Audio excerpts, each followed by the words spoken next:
어머니의 웃음 속에는 신비가 있습니다. 하루는 하느님이 천사를 불러 지상에서 가장 아름다운 것을 가져오라고 말했습니다. 천사는 급히 지상으로 내려가 사방을 살펴보았지요. 가장 먼저 꽃들이 눈에 띄었습니다. 천사는 꽃들이 너무 아름다워 한 송이 꺾어들고 길을 걸었습니다. 이번에는 방긋방긋 웃고 있는 어린아이의 모습이 눈에 띄었습니다. 천사는 어린아이의 웃음 또한 너무 아름다워 그 웃음을 꺾어들고 다시 길을 걸었지요. 그러자 이번에는 아기를 품에 안고 있는 엄마의 사랑스러운 모습이 눈에 띄어 마지막으로 엄마의 사랑을 손에 쥐고 다시 길을 걸었습니다. 이 세 가지만 들고 가면 하느님도 기뻐하실 거야. 천사는 그런 생각을 하며 부지런히 걸음을 재촉했는데요. 그런데 한참 길을 가다 보니 꽃이 시들어 버렸습니다. 그래서 그대로 버려버렸지요. 그런데 조금 더 길을 걸어가다 보니 이번에는 어린아이가 자라 처음 보았을 때와는 달리 웃음이 능글맞고 징그러웠습니다. 그래서 그것 또한 버려버렸습니다. 그러나 아무리 시간이 지나도 아기를 안고 있던 엄마의 사랑은 그대로 변함이 없었습니다. 그래서 천사는 지상의 가장 아름다운 것으로 엄마의 사랑을 가지고 하느님께 갔습니다. 저는 이 이야기를 읽었을 때 어쩜 이렇게 어머니의 사랑의 본질을 잘 드러내었을까 하고 감탄했습니다. 세상의 모든 것은 다 변해도 단 하나, 오직 변하지 않는 게 있다면 그것은 어머니의 사랑이 아닐까요? 저에 대한 제 어머니의 사랑도 변함이 없습니다. 저의 사랑은 변덕이 죽 끓듯이 하는데도 어머니의 사랑은 한결같았습니다. 팔순 중반의 노인인 어머니는 치아가 하나도 없고 완전히 틀리입니다. 틀니를 빼고 어머니가 희죽 웃으시는 걸 보면 마치 아직 이가 나지 않은 어린아이가 웃는 것 같아요. 저는 합죽한 어머니의 웃음을 대할 때마다 어린아이가 되는 기분이에요. 어머니의 웃음 속에는 저를 다시 어린아이로 만드는 신비한 힘이 있거든요. 어머니는 단순한 가족의 일원이 아닙니다. 한 가정의 해님과 같습니다.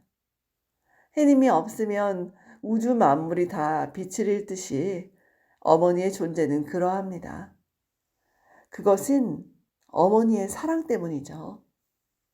어머니의 미소 속에 신비가 있는 까닭은 바로 어머니의 사랑 속에 희생이 있는 까닭입니다. 홀어머니를 모시고 살아가던 한 청년이 그만 교통사고를 당해 두 눈을 잃게 되었습니다. 청년은 어머니의 정성스러운 위로와 간호에도 불구하고 깊은 상실감에 빠져 있었죠. 그러던 어느 날 한쪽 눈을 기증받게 되었다는 소식을 듣게 되었습니다. 그러나 청년은 크게 기뻐하지 않았어요. 두 눈을 다 기증받아 예전과 같아지기를 고대했기 때문입니다. 얘야, 한쪽이라도 어떠냐. 그래도 수술을 받으려구나. 청년은 어머니의 간청에 못 이겨 수술을 받았습니다. 그리고 붕대를 풀던 날 왈칵 울음을 쏟아냈죠. 어머니의 한쪽 눈이 없었기 때문입니다. 하지만 어머니는 아들을 보며 이렇게 말했습니다. 얘야, 두 눈을 다 주고 싶었지만 이 다음에 앞 못 보는 어머니를 네가 돌보아야 할 걸 생각하니 그럴 수가 없었단다.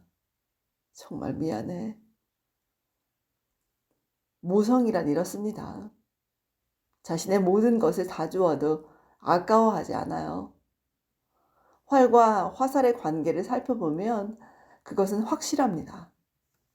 화살은 활이 많이 휘면 휠수록 멀리 날아가죠. 그래서 어머니는 활과 같고 자식은 화살과 같습니다. 그러니까 부모의 허리가 휘면 휠수록 자식은 그만큼 멀리 전진하게 됩니다. 멀리 날아간 화살일수록 역으로 그 화살을 날려보낸 활은 많이 휘었다는 것을 의미합니다. 활은 휘어질수록 그 고통이 심할 것입니다. 그러나 활은 오직 화살을 멀리 날려보내기 위해 그 고통을 참고 이겨냅니다. 우리 주변에서 활과 화살의 관계에 있는 부모와 자식들은 얼마든지 쉽게 찾아볼 수 있죠. 자식이 훌륭하면 훌륭할수록 그 부모의 희생은 그보다 클 것입니다. 누구 한 사람이 성공했다면 그 성공의 이면에는 어머니가 있더라고요.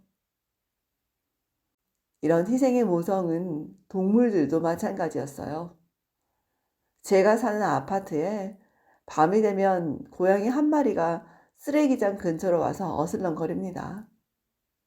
배가 고프니까 뭐 먹을 게 없나 하고 쓰레기 봉투를 찢기도 하고 바닥에 흘려놓고 간 음식 찌꺼기를 찾아 먹기도 합니다.